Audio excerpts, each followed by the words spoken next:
ఓం అస్మద్ గురుభ్యో నమః. ఈ రోజు 24వ పాసురం. నిన్న గోపికలు స్వామిని చతుర్థకి నడకతో తెలిసినామని చెప్పారు కదా.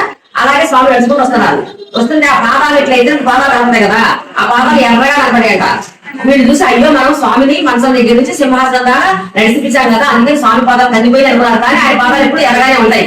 కానీ మీరు అనుకున్నారు అనుకోని మరి ఈకొచ్చినట్టు వేస్తే స్వామి పాదాలు ఎట్లా కలిసిపోయి వామనుడిగా వచ్చి వివిక్రముడిగా పెరిగి భూమి మొత్తాన్ని ఒక పాదంతో కొలిచాడు. మరి భూమి మీద ఎన్నున్నాయండి? ముళ్ళు, రాళ్ళు, రప్పులు, పట్టలు, గట్లు, బిట్లు ఉంటాయి. వాటి అన్ని మీద పెట్టిన పాదం ఎంత నలిపోయిందో కదా అని చెప్పని దానికి మంగళం అని పాడారు. ఆ తర్వాత రాముడిగా వచ్చి వనవాసం చేసుకున్న సమయంలో సీతాదేవిని రావణాసురుడు ఎత్తుకెళ్ళిపోతే రావణాసురుడి దగ్గరికి వెళ్ళి ఆయన అంత బలవంతుడైన రావణాసురుడిని హతమార్చాడు అంటే ఆయన భుజబలానికి మంగళం.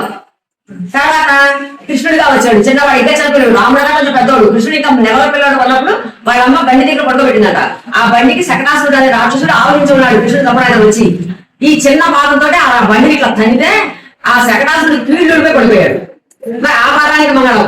ఆ తర్వాత వత్సాసురుడు, కపితాసురుడు ఇద్దరు రాక్షసులు ఒకేసారి వచ్చారు. ఒకడేమో గోడలాగా, ఒకడేమో చెట్టు మీద ఎలగకాయలాగా వస్తే అప్పుడే చేశాడు. రెండు పాదాన్ని ఒక ముందుకి ఒక వెనక్కి పెట్టి కృష్ణుడు ఈ గోడని రెండు కాళ్ళు పట్టుకొని ఇస్త్రీ పడితే అవతల వెళ్ళిపోయి ఆ ఎలా చెట్టు మీద ఉన్న పళ్ళు వెళ్ళింది. గోడ మీద పడతారు పిల్లలు, అట్లా పడితే వెళ్ళిపోబడింది.